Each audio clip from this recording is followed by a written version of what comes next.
Bonjour à tous, j'espère que vous allez bien. Bonjour à toi si tu viens de rejoindre la chaîne. Avant de commencer cette première réaction, j'ai envie de vous remercier, ça fait extrêmement plaisir. On est plus de 5530 sur la chaîne.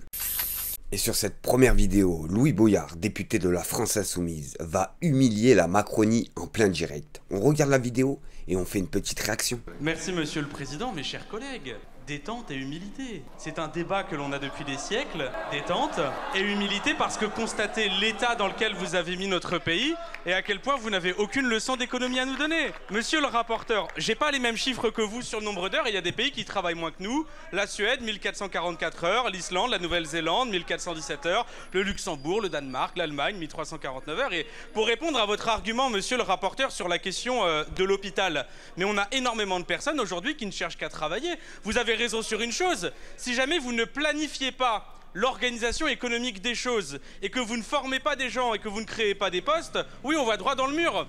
Donc il faut mettre des moyens dans l'université, donc il faut cesser de baisser les recettes comme vous le faites dans ce PLFSS. Enfin, mes chers collègues, je vais vous citer un grand défenseur de la réduction du temps de travail, je vais vous citer Jaurès, qui disait « Le courage, c'est de chercher la vérité et de la dire ». Merci. Et c'est ça le problème, on nous explique à longueur de journée qu'on est l'un des pays qui travaille le moins en termes d'heures travaillées par mois. Le problème c'est que c'est fou. Louis Boyard a cité une dizaine de pays européens qui travaillent moins que les Français et qui vivent mieux que les Français. Alors en nous expliquant qu'il faudrait travailler plus pour pouvoir remplir notre frigo, ça peut pas marcher comme ça les amis. Je le répète les amis, il y a des personnes qui travaillent plus de 40 heures par semaine et le 15 du mois, ils ont rien dans le frigo. Posez-vous la question pourquoi les amis. Et là les amis, on crache sur l'Algérie, on crache sur le pays natal de mes parents. Et ça les amis, il est hors de question que je laisse passer. Alors là, on a Golden et tous ces sociaux qui viennent en puissance sur les émissions de télé, en nous expliquant que le Maroc est un pays civilisé, le Maroc est le pays de la vie, et le Maroc mérite de prendre le désert qui appartient aux Algériens. Il est hors de question que ça se finisse comme ça. Bien sûr, en crachant sur qui? Les Algériens. Et l'Algérie tout entière. L'Algérie est en grand danger. Et pour vous faire montrer que l'Algérie, c'est pas n'importe qui et n'importe quoi, c'est pas un pays du tiers-monde, l'Algérie, les effectifs de son armée se chiffrent à 400 000 hommes. 400 000 hommes. En sachant que les Français ont 150 000 hommes aptes à se battre, dont 170 000 pour les forces terrestres, 14 000 pour les forces aériennes et 26 000 pour les forces navales, ce qui lui offre la capacité d'intervention militaire significative. Alors ceux qui expliquent et qui se pavanent sur les plateaux TV en expliquant que l'Algérie serait un pays du tiers-monde, que l'Algérie accueillerait mal l'Europe en général, ce n'est pas vrai du tout les amis. Bref les amis, on regarde la vidéo et on fait une petite réaction. Quand on va au Maroc, on Absolument. est très bien reçu. Absolument. C'est un peu le contraire. Je veux dire, ça n'est pas un pays comme son pays voisin qui est basé sur le ressentiment contre la France. C'est pas la même histoire. C'est pas... Bon. Raison pourquoi d'ailleurs ce pays s'en sort mieux. Et moi je salue effectivement. Pour une fois, je ne suis pas chrétien. Non les amis, il s'en sort pas mieux parce que soi-disant l'accueillerait mal. Non, pas du tout. Au contraire, l'Algérie accueille très très bien. Pour ceux qui sont déjà en Algérie et qui sont pas algériens, allez-y, vous allez être accueillis comme des rois. Et quand je vous dis comme des rois, c'est comme des rois. Ils sont très bien accueillants en Algérie. J'ai rien contre les Marocains. Mais bon, faut savoir que les Marocains, surtout le roi du Maroc, collaborent avec les États-Unis, collaborent avec les Occidentaux en général. Pourquoi ils ont la haine contre l'Algérie et non contre le Maroc? Tout simplement parce que l'Algérie, toute son armée, sa technologie, son matériel en général, ils l'achètent soit en Asie centrale, en Chine ou en Corée, ou soit aux Russes généralement. Et c'est ça qui dérange les amis. Que ce soit les chars d'assaut algériens qui ne sont pas occidentaux, ou que ce soit les armes qui ne sont pas occidentaux. Par contre les amis, je vous le dis, le Maroc c'est le contraire, c'est l'inverse. Leurs chars c'est américain, voire israélien, leurs armes est occidentaux. Vous le voyez bien, ils étaient obligés de collaborer avec les Français et l'Occident en général pour quémander le bout de désert qui appartenait aux Algériens. La diplomatie française qui a reconnu le Sahara marocain très clairement. J'observe pour terminer que le Maroc est davantage amical envers sa population berbère que l'Algérie ne l'est envers la population. Ça c'est simple à savoir. Est-ce que le Maroc critique actuellement Israël? Non les amis, non. L'Algérie par contre, je vous le dis, hein, à chaque fois ils font des interventions. À chaque fois ils font des interventions. C'est comme l'Afrique du Sud. Ils condamnent et ils condamnent. L'inverse du Maroc. Tout simplement les amis. Et les Marocains, ça sert à rien de me sauter dessus. C'est pas de ma faute si vos dirigeants sont des corrompus. Tout simplement les amis. Là, comme vous pouvez voir, on peut encore cracher sur qui? Sur l'Algérie. L'Algérie se retrouve aujourd'hui en grande difficulté avec tous les pays, pas seulement avec la France et le Maroc. Les amis, on regarde la vidéo et on fait une petite réaction. Parce que l'Algérie aujourd'hui se trouve en grande difficulté avec la plupart de ses voisins et pas seulement avec le Maroc. C'est-à-dire qu'il y a une relation absolument exécrable avec le Mali aujourd'hui en raison notamment des rébellions touaregs qui sont l'obsession de Bamako, qui considère qu'Alger les a trahis. C'est la même chose avec le Niger autour de la question migratoire et le Maroc a très bien compris cet enjeu-là en proposant un projet pharaonique qui est celui du désenclavement des pays sahéliens à travers le corridor euro-atlantique, projet encore plus gigantesque qui vise à relier les pays européens qui bordent l'Atlantique, donc le Portugal, l'Espagne, la France, avec 23 pays sur le continent africain. Et je pense que la France s'inscrit aussi par rapport à ce projet-là qui forcément marginalise l'Algérie. C'est ce que j'allais vous demander, à quel point ça marginalise et qui provoque la colère de l'Algérie.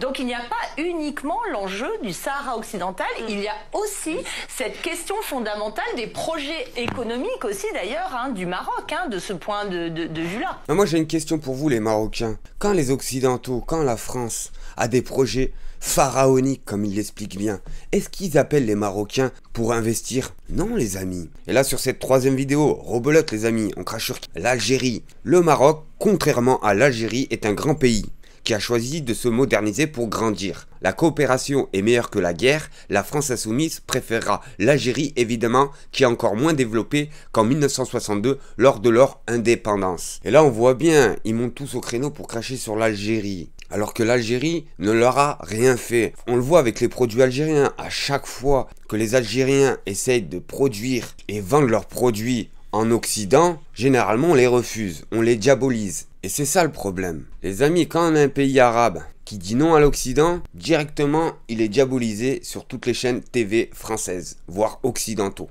Les accords qui concernent la protection civile, la sécurité civile, c'est simplement une expression de l'amitié entre nos deux pays. Et moi je suis très attaché à cette amitié entre la France et le Maroc. Comptez sur moi pour pouvoir l'approfondir. Deux accords, le premier est un accord cadre qui va nous permettre d'envisager sur des risques naturels qui sont importants, auxquels nos deux pays ont à faire face, une étroite collaboration. Et puis l'autre est plus spécifique, il concerne justement les techniques de lutte contre les feux géants, les feux de forêt notamment, avec les instruments aériens comme les bombardiers d'eau. En ce qui me concerne dans le domaine culturel, nous allons évidemment avoir une coopération de plus en plus importante.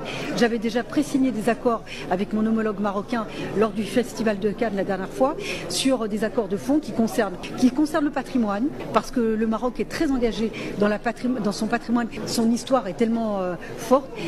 Je vous le dis les Marocains, vous n'êtes pas prêts. Vous avez laissé la fourmilière rentrer chez vous. C'est des personnes qui ne savent même pas gérer leur pays. Vous avez vu l'état de la France? Elle a jamais été aussi endettée. Il n'y a jamais eu autant de chômage. Même des personnes, généralement, qui marchaient toujours droit, ils commencent à gueuler. Il y a des fuites de partout, les amis. Et au lieu d'investir en France, ces personnes-là vont investir au bled. Et posez-vous la question pourquoi on n'investit pas en France. La valorisation de ce patrimoine, évidemment dans le livre, avec la traduction. Nous avons ce partenariat dans ce domaine-là.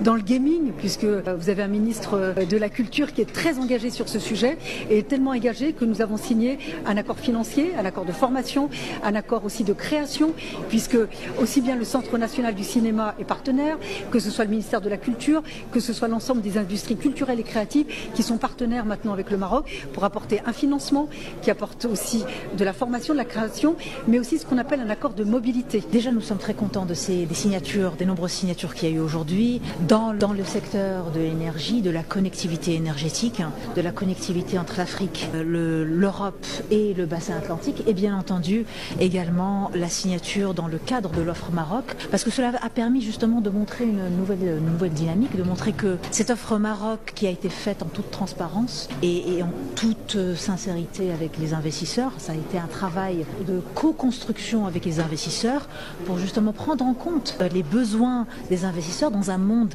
qui, je vous le rappelle, dans un secteur qui, je vous le rappelle, est en pleine mutation, l'énergie et l'hydrogène. Et bien entendu, vous avez également vu la signature dans le secteur maritime, les fuels qui servent également dans le maritime, le méthanol étant également un fuel très important. Et sur cette vidéo les amis, une grande mascarade du RN démasqué en plein direct sur BFM TV. Regardez ça, vous allez bien rigoler. Sentiment que vous avez fait volte-face en faveur des plus riches. Il y a un certain nombre de votes du Rassemblement national ou de non-votes qui peuvent poser question. Quelques exemples. La gauche a fait adopter la semaine dernière la taxe Zuckman. C'est une sorte de super ISF pour les multimilliardaires. Donc on est vraiment sur les giga riches. C'est 147 personnes en France, donc c'est vraiment une infime partie de la population. Vous n'avez pas voté cet amendement. Pourquoi? Mais parce que l'idée n'est pas de faire la chasse aux riches en fait. Nous, on veut protéger et on aime tous les Français, qu'ils soient riches ou qu'ils soient pauvres. Le modèle de la gauche, c'est que tout le monde soit pauvre. Nous, notre modèle, c'est que quelqu'un qui est dans la classe moyenne puisse espérer un jour être riche par son travail, par son génie, par son dévouement. Donc c'est pas une honte. Et donc cette volonté de taxer, elle ne sert à rien et elle est juste basée sur une forme de vengeance, de haine sociale. On parle quand même de 147 personnes. Encore une fois, on parle vraiment des très très riches. L'idée, c'est de taxer à hauteur de 2% la fraction du patrimoine supérieur à 1 milliard d'euros. Donc 147 personnes. La France Insoumise dit que ça rapporterait 13 milliards d'euros dans les caisses de l'État. Vous dites l'idée c'est pas d'aller faire les poches les plus riches. Le fait est qu'aujourd'hui ces ultra riches, ils ont quand même un statut à part. Parce qu'aujourd'hui ces ultra riches, ils vont être taxés en moyenne à 25% sur leur revenu. Quand un cadre supérieur qui gagne, et là je vous prends quand même des niveaux assez élevés, supérieur qui gagne 250 000 euros par an, lui il paye 45% d'impôts. Vous trouvez pas ça normal? Et voilà l'hypocrisie du RN, tout simplement. On sait très bien qu'ils veulent pas torpiller les riches, vu qu'ils sont riches. La famille Le Pen pèse des millions d'euros. Et c'est ça qui est ridicule pour ceux qui votent le RN. C'est que vous pensez voter pour une personne qui vous veut du bien, alors que c'est l'inverse les amis. On parle de 142 archi-milliardaires de ce pays, qu'on doit taxer, pour éviter de taxer à la plupart des Français qui n'ont pas d'argent.